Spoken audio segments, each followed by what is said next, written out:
D G Khan میں کس طرح سے جو ہے وہ گلا کاٹا گیا ہے، ذبح کیا گیا ہے مینڈیٹ کو، عوامی مینڈیٹ کو، اس پہ بات کرنی ہے. تو اس طرح سے ہر جگہ کے اوپر. اچھا پھر شوکت بسرا صاحب سپریم کورٹ جاتے ہیں، قاضی فیصل صاحب ان کو ڈانٹ دیتے ہیں. اس کے بعد شوکت بسرا جا کے بڑی سخت، بہت سخت پریس کانفرنس کر دیتے ہیں یہاں بیٹھ کے اس میں اپنا پریس کلب میں. کمشنر پاکستان کی تاریخ میں پہلی بار ہوا کہ کمشنر راولپنڈی نے آ کے اعتراف کر لیا کہ ہم نے اتنی سیٹوں کے اوپر دھاندلی کیا اور اس طرح سے کیا، اور آج تک وہ اس کمشنر کا کوئی پتہ نہیں ہے، اس کی فیملی کا کوئی پتہ نہیں ہے کہ وہ کہاں ہیں، کہاں غائب کر دیے گئے. پھر پہلی مرتبہ پاکستان کی تاریخ میں ہوا ہے کہ جن کو جتایا گیا انہوں نے سیٹیں چھوڑ دیں کہ ہم نہیں جیتے بھائی، خدا کا واسطہ ہے، جن کی سیٹیں انہی کو دیں. پاکستان کی تاریخ میں پہلی مرتبہ ہوا ہے کہ بہت سی political parties P T I کے امیدواروں کے حق میں آ گئی، انہوں نے اپنے اپنے فارم 45 دے دیے ہیں، انہوں نے گواہیاں دی ہیں. ہارنے والوں نے گواہی دیا کہ میں ہارا ضرور ہوں لیکن میں اس سے نہیں آ رہا، میں پی ٹی آئی والے سے آ رہا ہوں، جس کو جتوایا گیا اس کو غلط جتوایا گیا.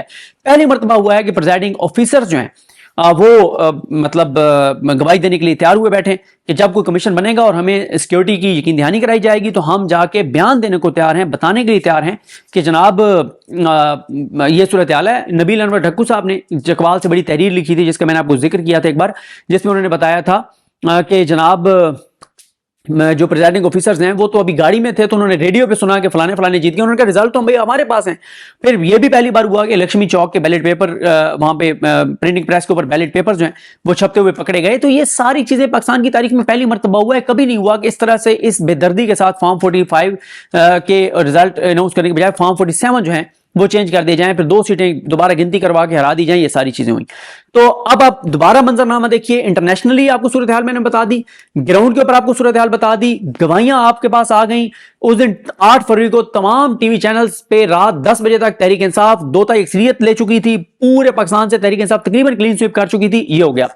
پھر عمران خان جو جیل بیٹھا ہوا ہے وہ کوئی کمپرومائز کرنے کو تیار نہیں ہے.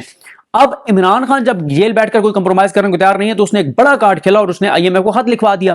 گو کہ اس خط کے اوپر ابھی عمران خان نے اس خط کو خود مسترد کر دیا ہے، تفوضات کا اظہار کر دیا اپنی پارٹی کو یہ کہہ کر کہ آپ نے اس خط میں وہ باتیں نہیں لکھی سخت جو میں نے ڈکٹیٹ کروائی تھی.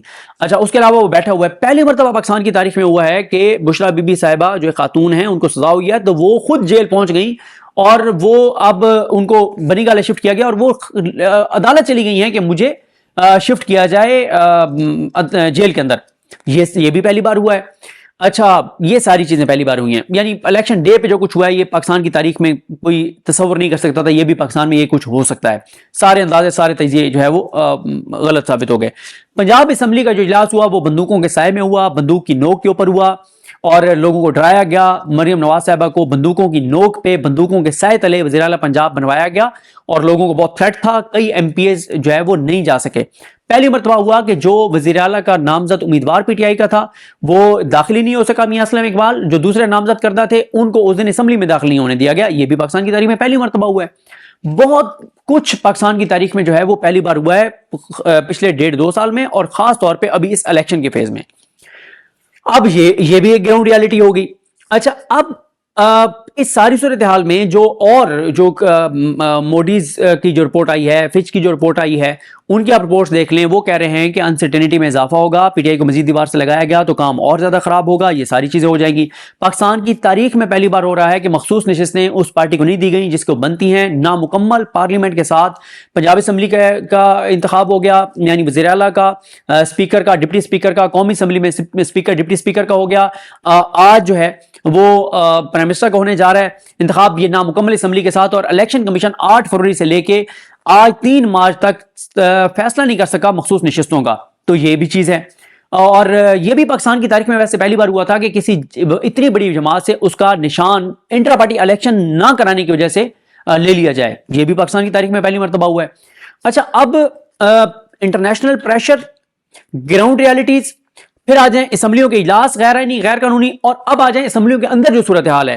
پنجاب میں آپ نے دیکھ لیا پی ٹی آئی نے ایک دن بہت ٹف ٹائم دیا، باقی اندر اجلاس جس طرح سے چلایا جا رہا ہے کتنا عرصہ اس طرح سے بندوق کی نوک پہ چل سکتا ہے کہ ڈی جی اینٹی کرپشن جو ہے اس کو اندر بٹھایا جائے، ڈرایا جائے اراکین اسمبلی کو، کال کر کے تھریٹ کیا جائے کہ تمہیں اٹھا کے لے جائیں گے اگر تم نے کل کو پروٹیسٹ مریم کے خلاف اونچی آواز میں بات کی. پھر اسی طرح سے عمران ریاض خان صاحب کو گرفتار کر لیا گیا اس لیے کہ وہ بہت زیادہ پنجاب حکومت کے اوپر تنقید کر رہے تھے. یہ چیزیں ہو گئیں. اچھا عمران خان جو ہے وہ سارا کچھ کر رہا ہے. پھر اسمبلی کے اندر, قومی اسمبلی کے اندر 2 سیشن, 2 یہ دن جو کچھ پی ٹی آئی نے کیا ہے کہ نواز شریف کے لیے انہوں نے ایوان میں آنا ناممکن بنا دیا اکیلے. اب نواز شریف صاحب کے ساتھ پہلے دن بھی کچھ لوگ آئے, دوسری بار تو یہ ہے کہ لوگ ان کو لینے گئے, ان کے رکن اسمبلی ان کو حصار میں لے کر آئے, اور پہلے دن نواز شریف صاحب کے اوپر کوئی چیز ان کو دے ماری گئی لیکن وہ بچت ہو گئی ان کی. تو یہ تو ہو گیا اسمبلی. اور پھر اسمبلی میں یہ جو شرف مروت صاحب ہیں انہوں نے کل بوٹ لہرایا اور انہوں نے کہا کہ شہباز شریف جب اسمبلی میں آؤ گے ہمارے بوٹ تمہارے منہ چڑھائیں گے, اور وہ یہ ساری باتیں جو ہے وہ کر رہے ہیں. اچھا پھر یہ بھی آپ نے, وہ بھی خیر ہے جو صدر نہیں بلا رہے تھے اجلاس اور یہ ساری چیزیں. اچھا پھر آپ آ جائیں سپریم کورٹ پہ اس وقت بہت زیادہ دباؤ ہے. قاضی فائز عیسیٰ صاحب سے استعفے کا مطالبہ کر لیا گیا ہے. چیف الیکشن کمشنر سے پی ٹی آئی استعفے کا مطالبہ کر رہی ہے. علی امین گنڈا پور صاحب نے جو تقریر کیا ہے ان کا آپ نے لب و لہجہ دیکھ لیا ہے. علی امین گنڈا پور کو نامزد کر کے عمران خان نے ایک میسج دیا ہے. پھر علی امین گنڈا پور صاحب نے 9 مئی کے حوالے سے جو گفتگو کی ہے, ایک ہفتے میں 9 مئی کے کیسز واپس لینے کی بات کی ہے. پھر ادھر پی ٹی آئی نے صدر کے لیے اچکزئی صاحب کو نامزد کر دیا ہے. پھر یہ بھی پاکستان میں ناممکن تھا کبھی ہم دیکھتے کہ پی ٹی آئی اور مولانا فضل الرحمان صاحب اکٹھے بیٹھ گئے ہیں. اچکزئی صاحب پی ٹی آئی کی طرف سے صدر کے امیدوار آ گئے ہیں. تو اسمبلی کے اندر بھی صورتحال خراب. اب اسمبلی کے اندر بھی صورتحال خراب, اسمبلی کے باہر بھی سڑکوں کے اوپر بھی صورتحال خراب, آگے بھی سڑکوں پہ پی ٹی آئی جو ہے وہ ہوگی. مولانا صاحب بھی تحریک چلائیں گے اگر ان کو ابھی حصہ نہ ملا جو وہ مانگ رہے ہیں نون لیگ سے. بلوچستان میں بھی پروٹیسٹ چل رہے ہیں. انٹرنیشنلی بھی انسرٹینٹی ہے, چیزیں ہیں. انٹرنیشنل میڈیا یہ کہہ رہا ہے امریکہ کی انتظامیہ کے اوپر بڑا دباؤ ہے کہ آپ پاکستان کے اوپر پابندیاں لگائیں. یہ ساری چیزیں ہو رہی ہیں.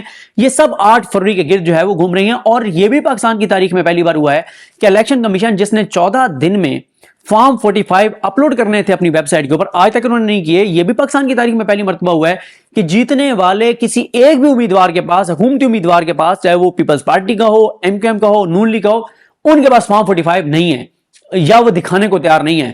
اور یہ بھی پاکستان کی تاریخ میں پہلی مرتبہ ہوا ہے کہ 200 کے قریب اراکین صوبائی و قومی اسمبلی فارم 45 لے کر پھر رہے ہیں کہ یہ فارم 45 ہیں اور ہم جیت چکے ہیں, اور وہ جیتے ہوئے ہیں. اور ان کے فارم 45 اور ان کے جو باقی سارے جماعتوں کے تھے, یعنی ٹی ایل پی ہے, جماعت اسلامی ہیں, دیگر جماعتیں, ان سب کے فارم 45 ایک جیسے ہیں. یہاں تک کہ نون لیگ کے کچھ امیدوار جیسے شوکت بسرا صاحب کے مد مقابل جو امیدوار تھے وہ گواہی دے چکے ہیں کہ ضیاء الحق صاحب کے بیٹے جو اعجاز الحق صاحب ہیں وہ نہیں جیتے, یہ شوکت بسرا جیتا ہے. حافظ نعیم الرحمان صاحب نے اپنی سیٹ چھوڑ دی. یہ ساری چیزیں, اور نون لیگ کے اندر سے جو ہے وہ گواہیاں آ رہی ہیں. نون لیگ اس وقت پریشان ہے, نون لیگ کو نظر آ رہا ہے کہ آگے ان کے لیے حالات بہت خراب ہیں, تو اندر سے ان کے بھی چیزیں ہو رہی ہیں. اور پھر وہی چیز ہو گئی ہے جو پہلے یہ بھی ہمیں بتایا جاتا تھا کہ ادارے ہمیں بتاتے تھے کہ ہم سے غلطی ہوئی کہ ہم نے ادھر شہباز شریف کو وزیر اعظم بنا دیا, اس کے بیٹے کو وزیر اعلیٰ پنجاب بنا دیا, جس وجہ سے ہمارے خلاف ریئیکشن آیا اور بڑی لوگوں کی نفرت بڑھی. تو وہ پھر وہی ہو گیا کہ ادھر چچا وزیر اعظم, بھتیجی وزیر اعلیٰ, اور وہ بھتیجی وزیر اعلیٰ جو بھتیجی آج تک کونسلر بھی نہیں بنی, جو کونسلر بن بھی نہیں سکتی تھی, جو اپنی سیٹ میں شرافت سے ہار گئی, اس کو وزیر اعلیٰ پنجاب بنا دیا گیا. اب یہ ساری چیزیں ہو گئی ہیں. پھر آ جائیں کہ آگے اب چیلنجز کیا ہیں اور اس وقت عدالتوں کا موڈ کیا ہے. عدالتوں کا جناب موڈ یہ ہے, سپریم کورٹ سے آتے ہیں کہ سپریم کورٹ میں پٹیشن جاری ہے پی ٹی آئی کی بڑی سٹرونگ قسم کی, جو عمران خان نے کہا ہے کہ اس میں سارے ثبوت لگائیں اور وہ پیٹیشن پہ اوورسیز پاکستانی کو دیں, وہ انٹرنیشنل میڈیا کے ساتھ شیئر کریں. ظاہر ہے وہ بھی ایک پاکستان کے لیے خطرناک بات ہے کہ جو انٹرنیشنلی اور زیادہ چیزیں پروپیگیٹ ہوں گی اور انٹرنیشنل میڈیا اور وہاں کے ملکوں کے پاس جائیں گی وہ چیزیں, یہ چیز ہو جائے گی. پھر 10 تاریخ کو جو ہے وہ 11 تاریخ کو ریٹائر ہونے جا رہے ہیں سردار طارق مسعود صاحب. وہ جسٹس سردار طارق مسعود صاحب جو قاضی فیصل صاحب کے بہت کلوز ہیں, جنہوں نے آئین کی کتاب اٹھا کر یوں پھینکتے ہوئے کہا تھا کہ پتہ نہیں یہ بنیادی انسانی حقوق ہمیں کہاں لے جائیں گے. ملٹری کورٹس میں سویلین کے ٹرائلز کو جنہوں نے اجازت دی تھی, جن پہ اعتراض ہوا تھا کہ آپ بینچ میں نہیں بیٹھ سکتے, اس کے باوجود وہ بیٹھے تھے. پھر جب وہ پرپز سرو ہو گیا تو بعد میں بینچ سے الگ ہو گئے. پھر یہ وہی سردار طارق مسعود صاحب ہیں جنہوں نے سخت آبزرویشنز دے کر ہائی کورٹس کو روک دیا کہ اگر ایک بندے کو 20 بار بھی گرفتار کیا جاتا ہے, ایک کے بعد دوسرے کیس میں, دوسرے کے بعد تیسرے کیس میں, تو آپ ان کو کوئی ایسی ضمانت نہیں دے سکتے کہ ان کو گرفتار نہ کیا جائے. تو یہ وہ سردار طارق مسعود صاحب ہیں. اچھا پھر اتنی زیادہ اس وقت چیزیں ہیں کہ سپریم کورٹ کے 2 ججز کو مستعفی ہونا پڑا, جسٹس مظاہر علی اکبر نقوی صاحب کو اور اعجاز الحسن صاحب کو, اور جو مستعفی ہوئے, اور ادھر سے جسٹس شاہد جمیل صاحب جو مستعفی ہوئے, ان کی عزت احترام جو ہے وہ کہاں سے کہاں چلی گئی, لوگوں کی دلوں میں محبتیں ان کی بڑھ گئیں, اور جو عہدوں پر بیٹھے ہوئے ہیں وہ مجھے بتانے کی ضرورت نہیں ہے, وہ آپ کے سامنے صورتحال ہے.